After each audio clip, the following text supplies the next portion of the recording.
It's Friday, November 1, 2019, and this is Globespan 24x7 News. Good evening, and thanks for joining us. My name is Samuel Siknandon, coming to you live from Georgetown, Guyana. Here are the major headlines for today. APNU plus AFC confident of winning 36 seats in 2020 general elections. Garment workers stage another protest calling for pay increases. A Japanese-funded agro-processing center commissioned in Region 6. Agro-tourism expo shines new light on Ghana's potential in agriculture. And Victoria Village set to observe 180th anniversary in grand style. Over to you, Whitney. Thank you, Samuel. Good evening, and now for a look at the headlines in the diaspora, the region, and around the world. Guyana signs on to Regional Strategic Action Plan for the water sector. Trinidad's private sector not competitive enough, according to Director of the TTMA. Jamaica midfielder killed in a stabbing incident. Presidential hopeful Elizabeth Warner shares detail for Healthcare Plan 2020 and $5 million threatened by toxic air in New Delhi. These stories and more in a short while. And now, sport headlines with Kingsley Bryan. Thanks, Whitney. In the sports news tonight, U.S. pair to compete in Terrence Ali National Open from tonight. And last Windies players leave for a tough Afghanistan series. And internationally, Svitolina beats Sophia Kenin to maintain her 100% record in Shenzhen. Back to you, Samuel. Thanks, Kingsley. And now for a look at the news. Police Commissioner Leslie James has disclosed that the government has hired an international organization to investigate former Lines for Change AFC parliamentarian Charandas Prasad. The top cop confirmed that the agency has taken over the investigation from the police with regards to allegations of bribery. I can safely say to you that that is ongoing, James told the media at the sidelines of an event today. The force was investigating allegations of bribery and movement of gold by Prasad after he voted in favor of a no-confidence motion which toppled the coalition government. Prasad, with the assistance of the Canadian High Commission, departed Ghana after the vote. He claimed that he felt that his life was under threat due to his decision. Meanwhile, the Partnership for National Unity, APNU, and the Alliance for Change, AFC, joined forces back in 2015 to contest the general elections, and to the surprise of many, they won that election with President David Granger leading the pack and supported by AFC's Moses Nagamutu. The coalition secured 207,200 votes to the People's Progressive Party Civic, PPPC's 202,694 votes to win both the presidency and control over the 65-seat National Assembly. The alliance won only by 4,506 votes.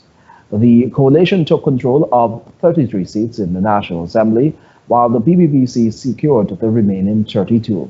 However, almost 5 years later, the AFC is now showing a decline in its support, and that was substantiated based on the results of the last local government elections, when it contested separately from the APNU. Many persons have also casted doubt on the AFC managing to win enough seats as it did back in 2011. But President David Granger is of the firm view that the coalition could win as much as 36 seats this time around. We have done our calculations, and we are confident that we wouldn't be winning with a one-seat majority. It would be a much larger majority.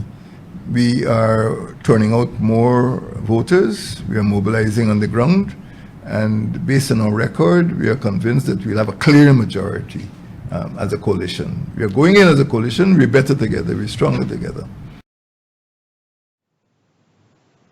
At 74, President Granger has also been faced with some health issues.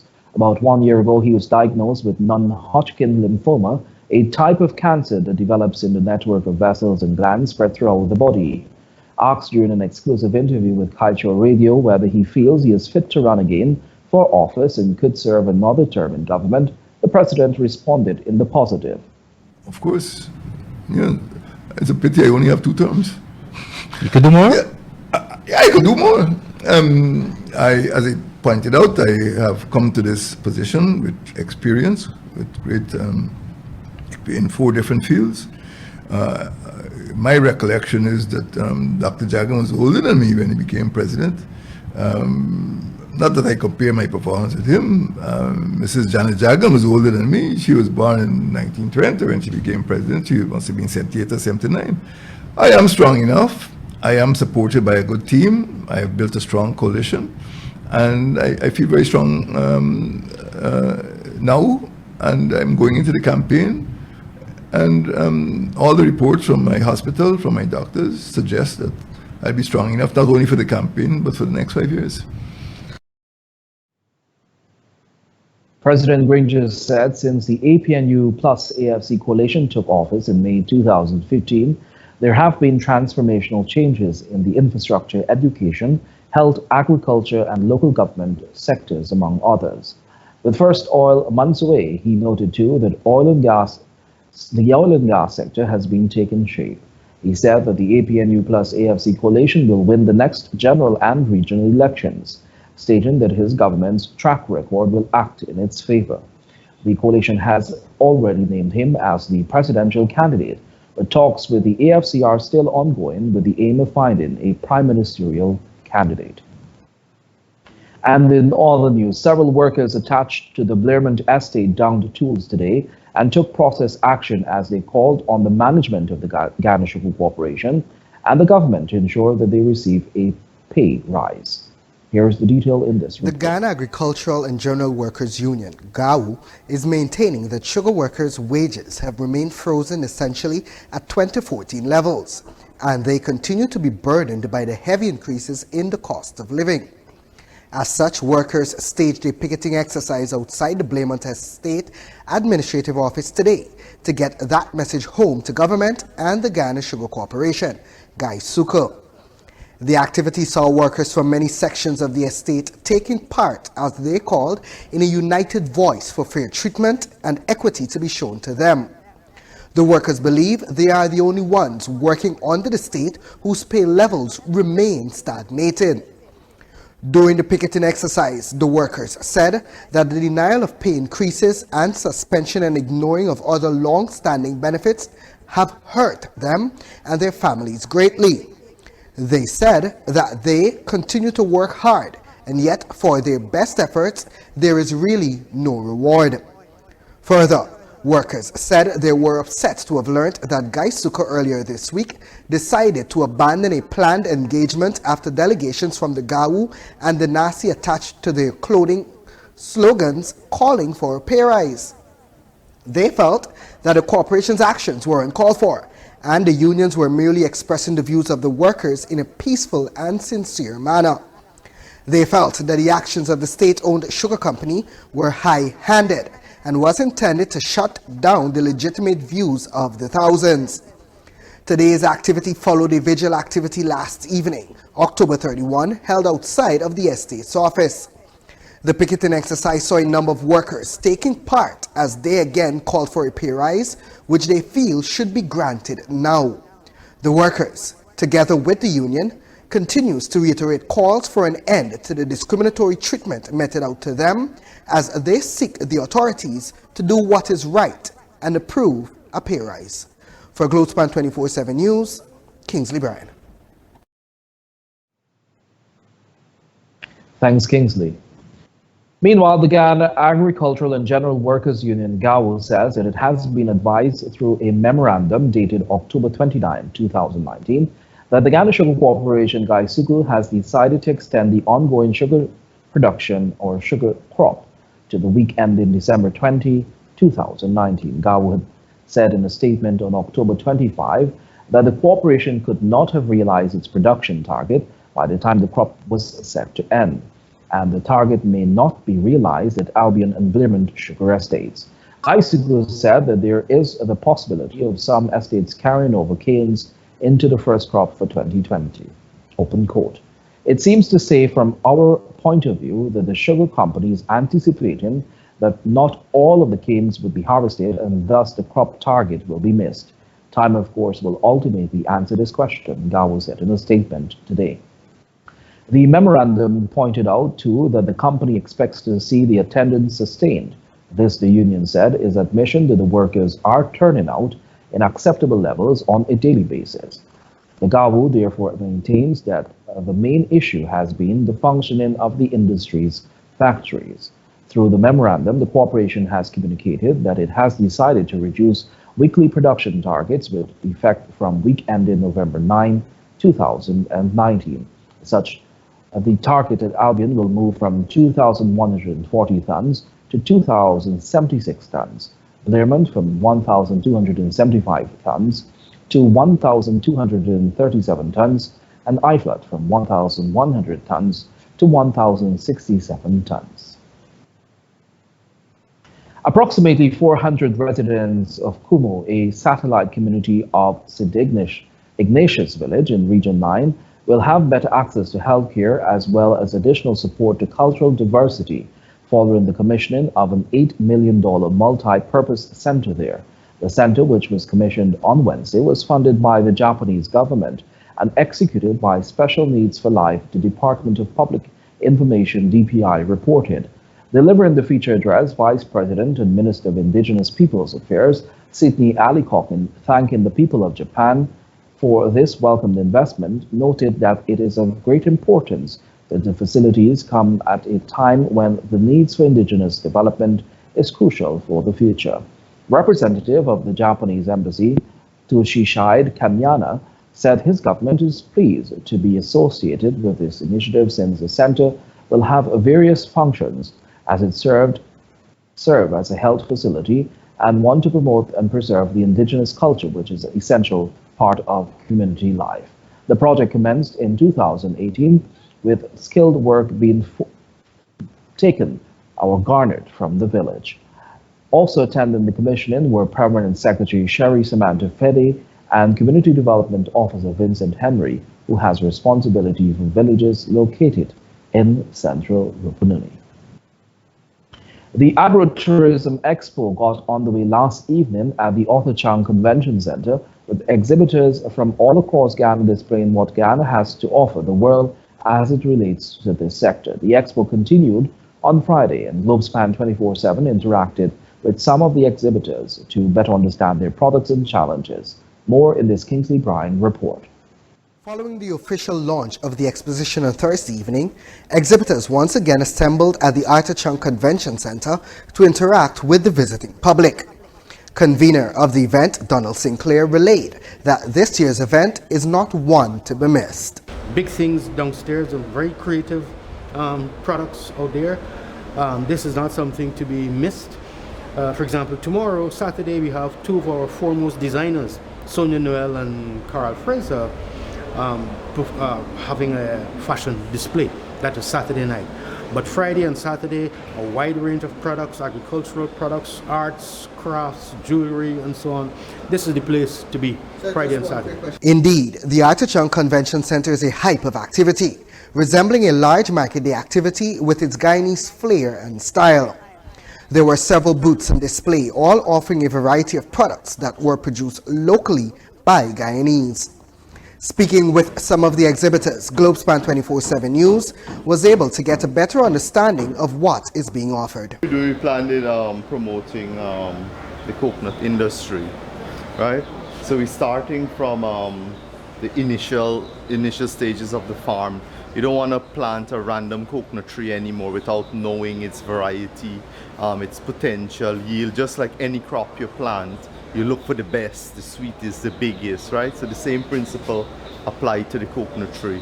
So we have promoting coconut seedling nurseries, where you go through a process of selection to get the best coconut plants, right?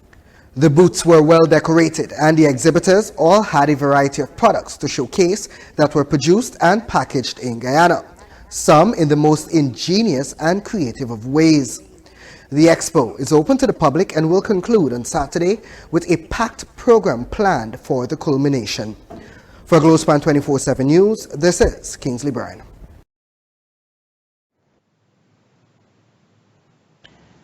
A 22-year-old man from Central Amelia's Ward Linden was today charged with attempted murder committed on Tion Allen at La Penitence, Georgetown, committed on October 5, 2019. LaShawn John Lewis appeared at Georgetown Magistrates Court No. 1 before Chief Magistrate Anne McLennan and was remanded to prison. The matter was then adjourned to November 4 for report. Allen sustained 2 gunshot wounds during a shootout with Lewis at the Penitent's Market, Georgetown, in the vicinity of Twins Pharmacy. The shooting happened at around 12 hours 50 on that day in question. According to reports, the victim and 2 other men exited a car that was parked in front of Twins Pharmacy and started shooting at a man who was walking on the road. Allen ran for his life while the 3 shooters continued discharging rounds at him. He ended up falling to the ground due to the severity of the injuries he sustained during the incident. The Ministry of Public Security has declared Sunday, November 10, 2019, a public holiday in observance of Yom Nabi celebrations. As Yom Nabi falls on Sunday, the following day, Monday, November 11, 2019, is declared a public holiday. Yom Nabi is the celebration of the birthday of the Prophet Muhammad, the founding prophet of Islam. Remember to like our Facebook page and subscribe to our YouTube channel for the latest news in Ghana, the Caribbean, and around the world. Coming up on the other side of the break, man who confessed the murder of Berbice fisherman remanded, and Victoria Village set to observe 180th anniversary in grand style. Stay with us. Amros Travel Service is an IATA certified travel agency located in Trinidad and Tobago. We offer travel solutions for companies, individuals, and groups, including airfare, tours, packages, hotel accommodations, cruises, car rentals, honeymoon vacation, and much, much more. Our travel professionals are on call, ready and able to assist you with all your travel needs. Need to book that flight right now? Give us a call. Shaguanas at 1-868-653383. Valpark at 1-868-645-1604. Port of Spain at 1-868-625-0800. Or San Fernando at 1-868-652-4789. Remember, when you travel, Amros is the way to go.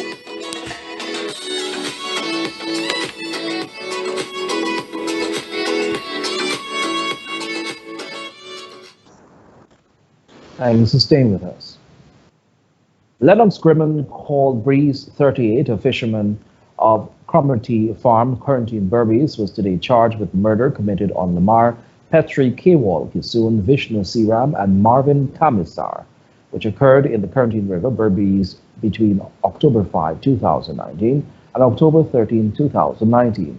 Charge laid on the Section 7 of the Hijacking and Piracy Act, Chapter 1008, and he appeared at the Albion Magistrates Court before Renita Singh, where he was not required to plead to the charge and was remanded to prison. The matter was transferred to Wim Magistrates Court on November 7 for report.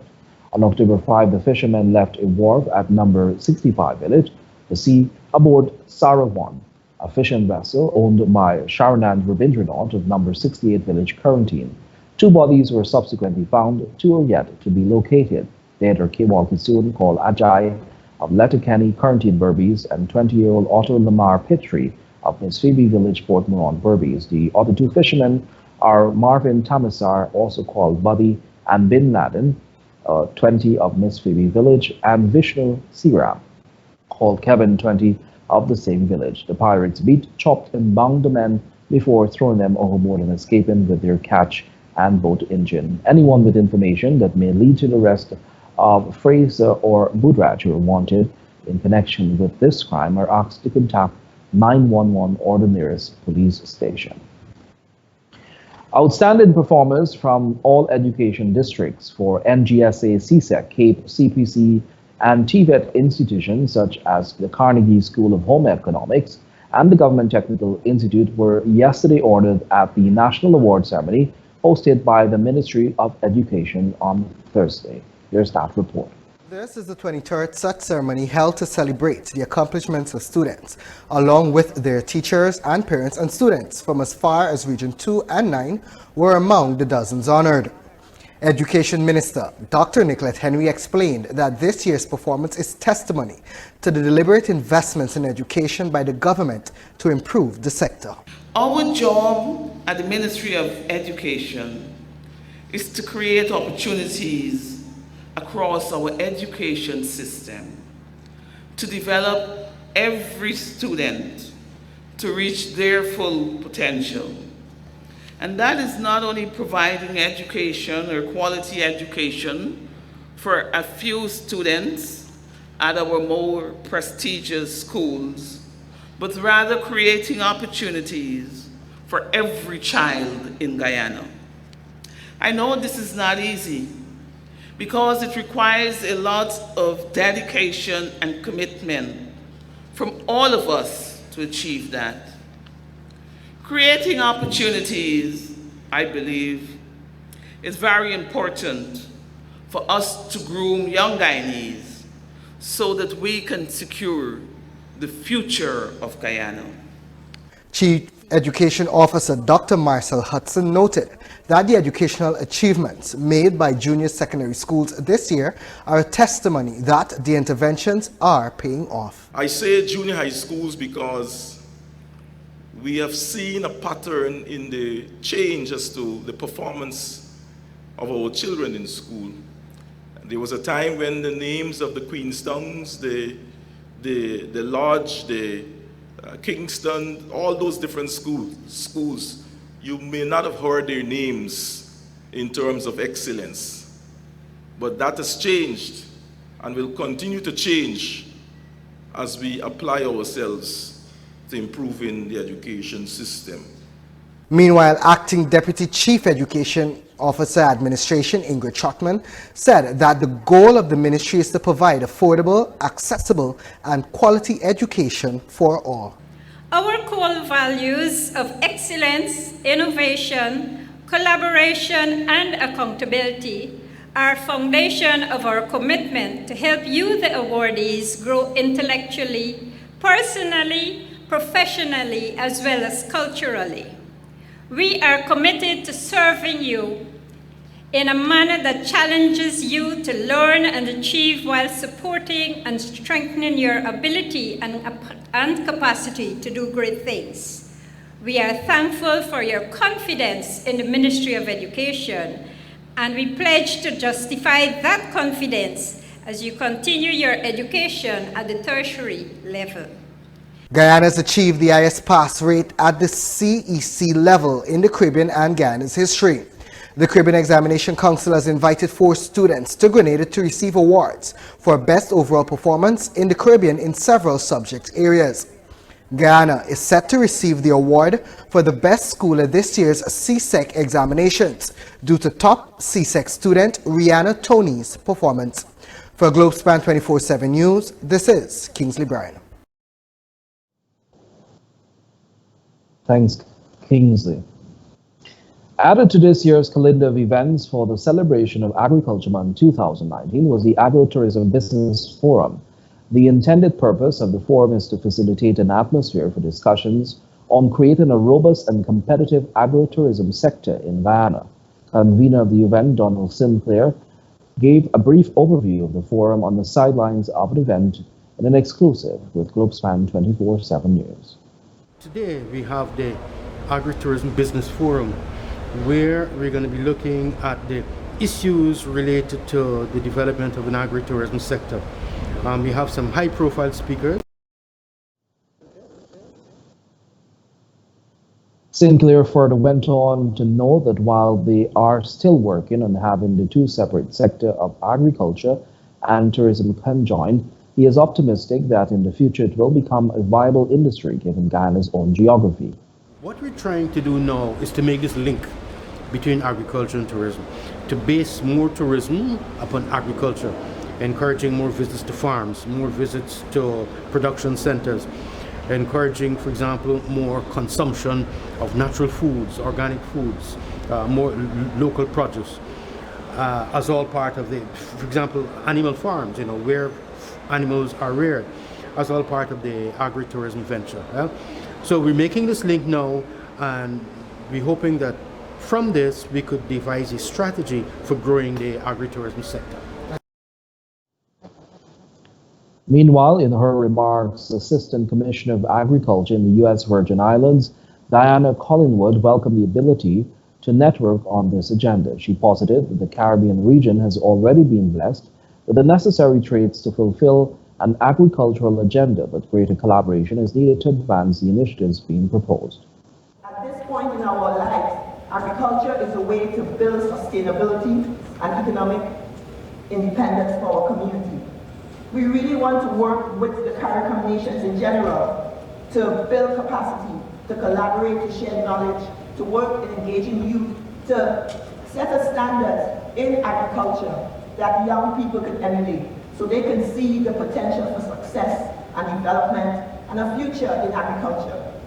Once you have food, you have the power. You know, they used to say, he who has the gold rules. You can't eat gold. He who has the food rules.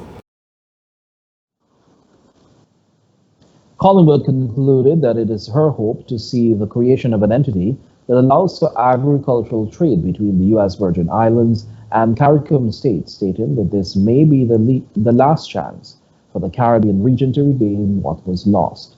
In his remarks to those gathered, country representative of the Inter-American Institute for Cooperation and Agriculture, ICA, Wilmot Garnett, said, while the concept is new, there must be an environment of mutual trust for it to be successful. We are cognizant that the issue of finance remains a principal concern, but for money to flow into the agritourism sector, financiers and entrepreneurs involved in the production, post-harvest, handling, agro-processing, distribution, etc. along the value chain will have to learn a lot more about each other and develop an agenda of mutual trust. Several local agro-processors and other relevant stakeholders to the industry are participating in the Agro-Tourism Business Forum. The village of Victoria on the east coast of Demerara will be celebrating its 180th anniversary in grand style. This year, the villages that were first bought by slaves will together celebrate their independence status as one in a major celebration. The details in this report. The event is slated for November 9, 2019. This year's anniversary celebration differs from those held in previous years, given that the other villages that were bought by free slaves will join hands with the Victoria Youth Development Organization in their observance of these anniversaries. Chairman of the Planning Committee for the government side, Attorney General Basil Williams, at a press conference on Friday at the Chambers, detailed the intention behind these celebrations. This year, we will be collaborating with the Victoria Youth Development Organization to celebrate National Day of Villages on November 9th in the observance of the 180th village anniversary. The event is being held under the theme, Magnifying Our African Ancestry, Celebrating Our Cultural Diversity. Minister Williams said these observances should prompt general reflection. The village movement is a very important ingredient for the development of Ghana. I would use this platform to urge Guyanese citizens to recapture that spirit of cooperation which existed among their forefathers.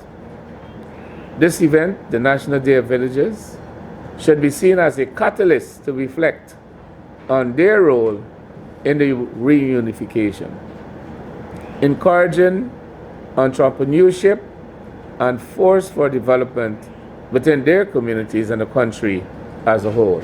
Williams further added that the village movement is now known because of the sacrifices of those slaves and indentured servants who were determined to build.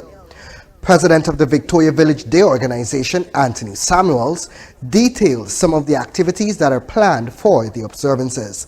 So we have sports games, we will be running some games. The day after the activity also, after the celebration, we will continue by making it a month celebration whereby we will promote sports. And leading up, we already started by having some cricket games to promote the event. And also we will be reaching out into the community to have inter-block football to bring the community together, and even communities that are in close vicinities have been invited. Samuel said those are just a few of the activities that have been confirmed so far. Present at the launch were other members of the planning committee from both the village and government side, who's a partner in these observances. For Globespan 24x7 News, this is Kingsley Bryan. A spanking new two-story facility was officially handed over to the St. Francis Community Developers SFCD of the East Berbice County on Thursday, which will house an agro-processing and skills training center. This state-of-the-art project, founded by the Japanese government, forms part of the St. Francis flagship venture in education empowerment and sustainability project Rescue, reforming education skills and capacity for ultimate empowerment. Rescue also enables collaborating partners, beneficiaries, at-risk youths, and disadvantaged families to have a foundation for educational and financial security through direct participation in skills training. During the handing over ceremony this morning at the headquarters in Port Morant, Chief Executive Officer and President of the SFCD, Alex Foster, disclosed that in February of 2018, the government of Japan, through its grant assistance for grassroots human security projects, made available over $19 million for the construction of the center. He said the goal is to support the largest source of employment for residents in the region by offering technical support, equipment, and modern techniques to solve traditional challenges, opportunities for youth participation, while offering other avenues of income through the creation of byproducts. Foster's also noted that the initiative would support the government of Ghana's diversification program for residents. We are now on Twitter and Instagram, hashtag Globespan 24x7. Do follow us and spread the word. Coming up on the other side of the break with Whitney Persaud at our New York studio, Jamaican midfielder killed in stabbing incident and $5 million threatened by toxic air in New Delhi. Stay tuned. To keep up with breaking news in Guyana, the rest of the Caribbean, and on the international scene, like, follow, and subscribe to Globespan 24x7's Facebook and YouTube news page. Join the conversation, get live news on the go, and news and details right here on Globespan 24x7 News. Globespan GT is a proud sponsor of Globespan 24x7 News. Here are some exciting news from Globespan GT. Fares have dropped for next year, starting January 20 to August. American Airlines has cheap fares on non-stop flights to New York. Flights are as low as $306 one way and $540 round trip, all tax included. Take advantage of these cheap fares on American Airlines non-stop flights to New York. Globespan has also cheap fares to Miami, Toronto, Canada, and the Caribbean. Call Globespan GT in Georgetown at 227-1701, that's 227-1701, or in Rose Hall, call 337-4298, and New Amsterdam at 333-6230. That call Globespan GT in Georgetown at 227-1701, that's 227-1701, or in Rose Hall, call 337-4287, and in New Amsterdam at 333-6230.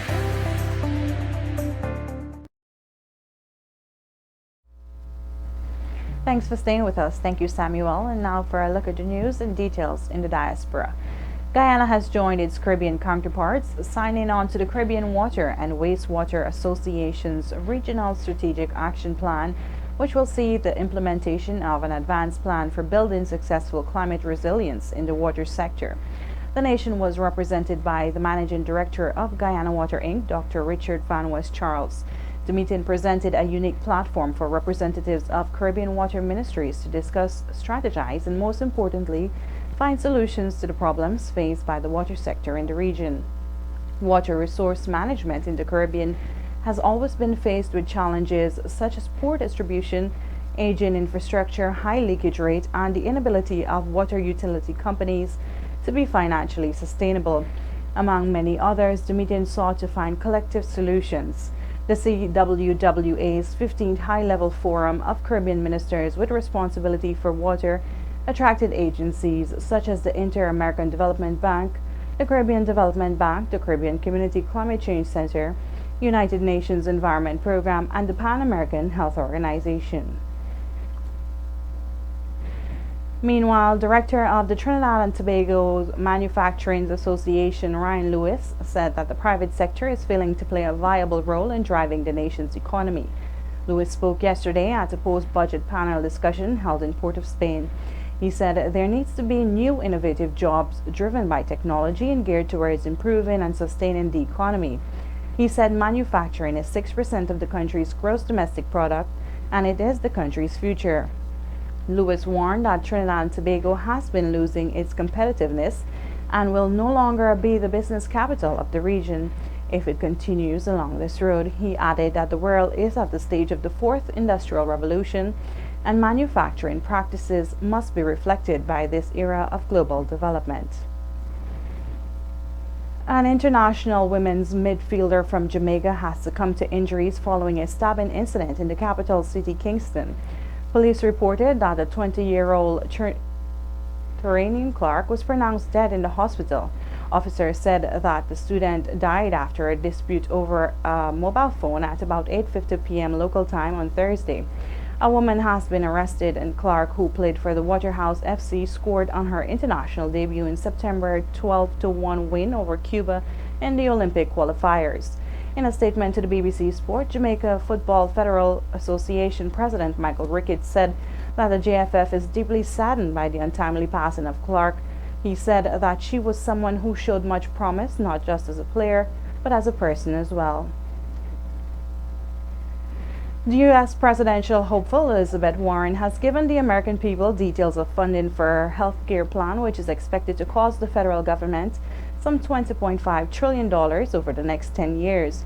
Warren said the Medicare for All plan is not going to raise taxes by even a penny for ordinary Americans, but will be largely paid for by businesses and the wealthy. She outlined that her plan would not spend any more money overall than is being spent now, but the share spent by the federal government would increase $20.5 trillion. It would mandate that employers pay the government the same amount that they currently contribute for private health care insurance for their employee. According to her campaign, the current U.S. health system will cost $52 trillion over the next decade. Economists have estimated Medicare for All's cost at between $13.5 trillion to $34 trillion in the same time frame. And Toronto District has said that repair backlog at the District School Board now stands at $3.5 billion and is projected to rise to $5.2 billion by 2023 without more provincial funding.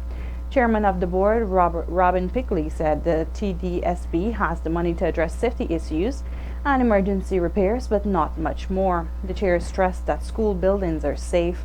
The board gets almost $300 million a year for repairs, but said the budget does not allow for updating and preventative maintenance. Across the province, the school repair backlog was pegged at $15.9 billion in 2017. And police in the United Kingdom has said that a toddler has died after falling from a block of flats in Tottenham, North London. The child, who is reportedly 8 months, fell from the Stellar House just off Tottenham High Road on Thursday morning and was immediately taken to the hospital by paramedics, where he was pronounced dead an hour later. The council, which manages the block of flats, said a full investigation would be carried out.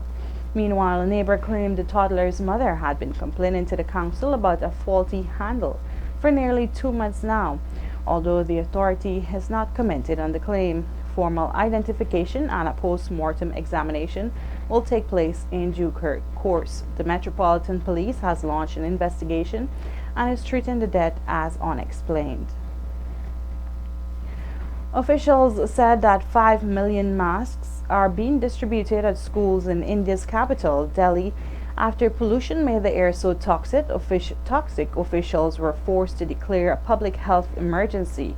The Supreme Court mandated panel imposed several restrictions in the city and 2 neighboring states as air quality deteriorated to severe levels. Reports are that dangerous particles level in the air are about 20 times the WHO maximum. Meanwhile, the city schools have been closed until next Tuesday. All construction has been halted for a week and fireworks have been banned. From Monday, the city will introduce a temporary scheme so that only cars with odd or even numbered license plates can drive on given days in a bid to cut traffic pollution. Delhi's chief minister said the city had been turned into a gas chamber. And meteorologists in East Africa says country in the area is expecting more heavy rain on Saturday, worsening the problems caused by flooding in the country, especially Somalia. It has already been called the worst flooding in a lifetime by Action Against Hunger regional director.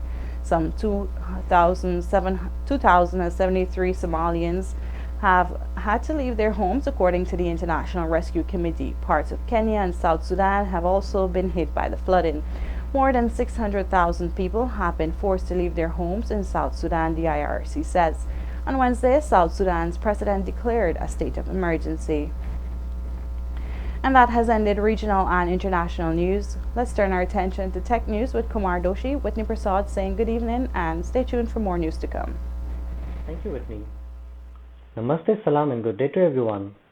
This is TechBeat on Globespan 24x7. Today, let's look at Bluetooth technology. Bluetooth is a wireless technology standard for exchanging data between fixed and mobile devices over short distances using short wavelength UHF or ultra-high frequency radio waves in the industrial, scientific and medical radio bands from 2.4 to 2.485 GHz and building personal area networks. It allows a person to have a phone conversation via handset, use a wireless mouse and synchronize information from a mobile phone to a PC, all using the same core system.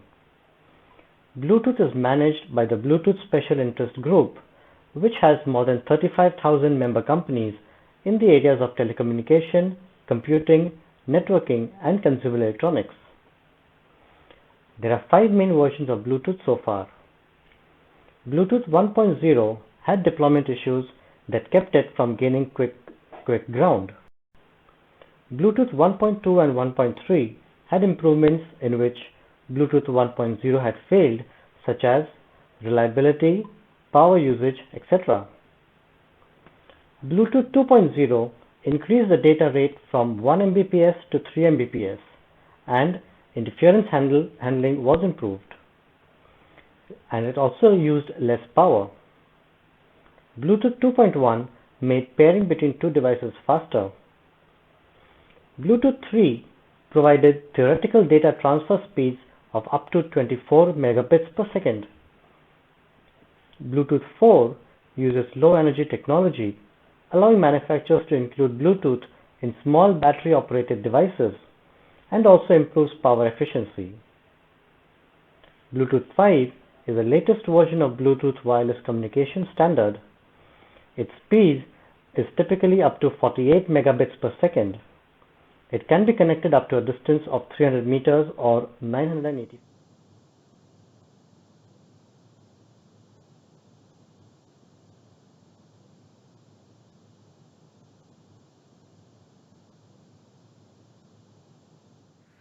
Travelspan is a proud sponsor of Globespan 24x7 News. Travelspan has some cheap fares to Guyana on American Airlines flights. Fly from January for $234 one-way and $512 round-trip.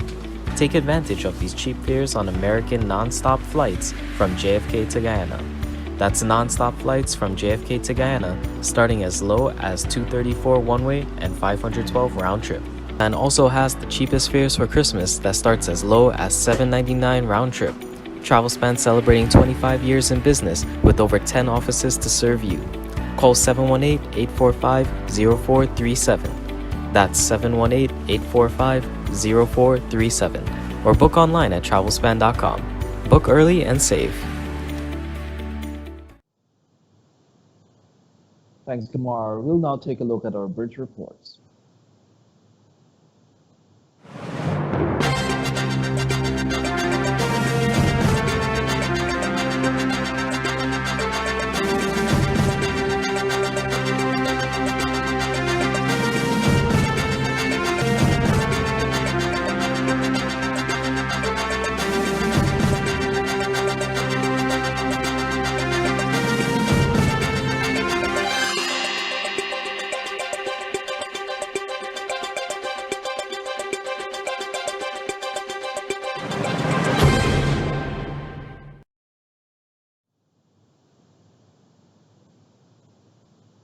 And now for a look at what's happening in the world of sport with Kingsley Bryan.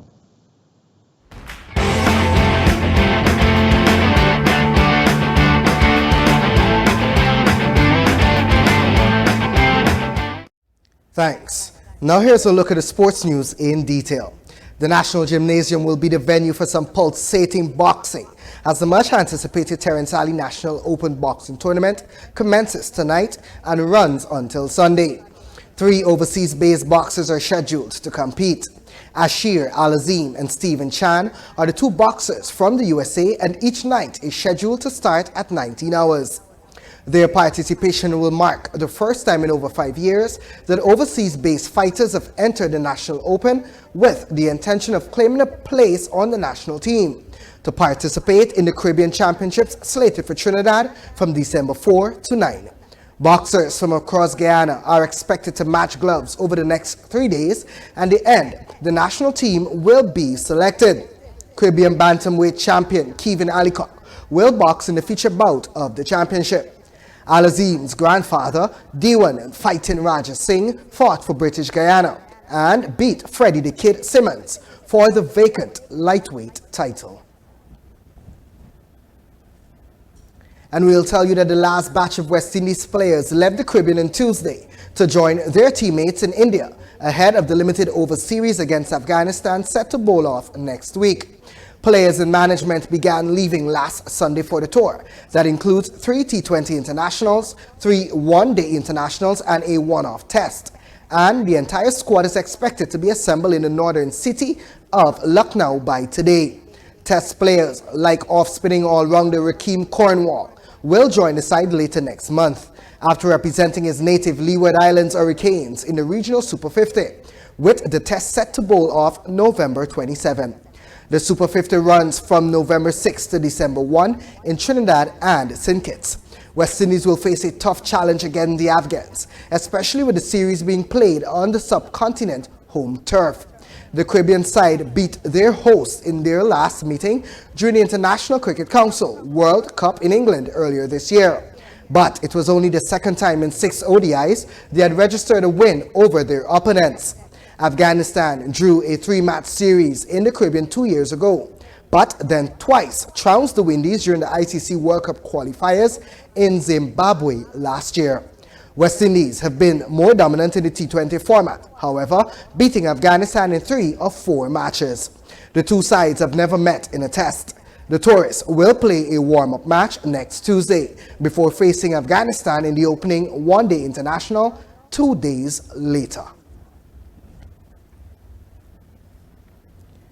And we'll tell you that defending champion Elena Svitolina maintained her 100% record at the WTA Finals in China with a hard-fought win over American alternate Sophia Kenin. Svitolina took her 6th match point to win 7-5, 7-6, 12-10 in after Kenin had a chance to serve out each set. The Ukrainian was already assured of a semi-final spot and plays Swiss 7th seed Belinda Bencic on Saturday. Kenin, 20 years old, replaced the injured Bianca Andreescu on Thursday and had no chance of progressing to the last 4.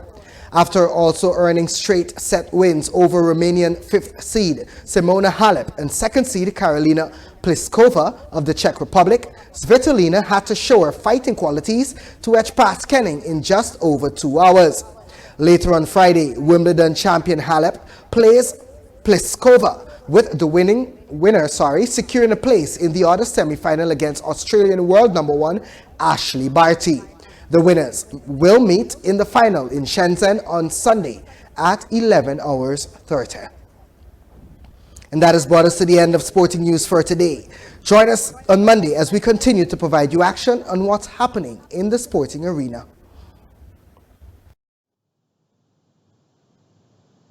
And that has brought us to the end of today's news. Before you go, here's a recap of our major headlines. APNU plus AFC confident of winning 36 seats in 2020 general elections. Blairmont workers stage another protest calling for pay increases. Japanese-funded agro-processing center commissioned in Region 6. Agro-tourism expo shines new light on Ghana's potential in agriculture. And Victoria Village set to observe 180th anniversary in grand style. Thanks for watching Globespan 24/7 News. On behalf of myself, Samuel Suknan, and the news and technical team. Until next time, do have a pleasant rest of the evening. Goodbye for now.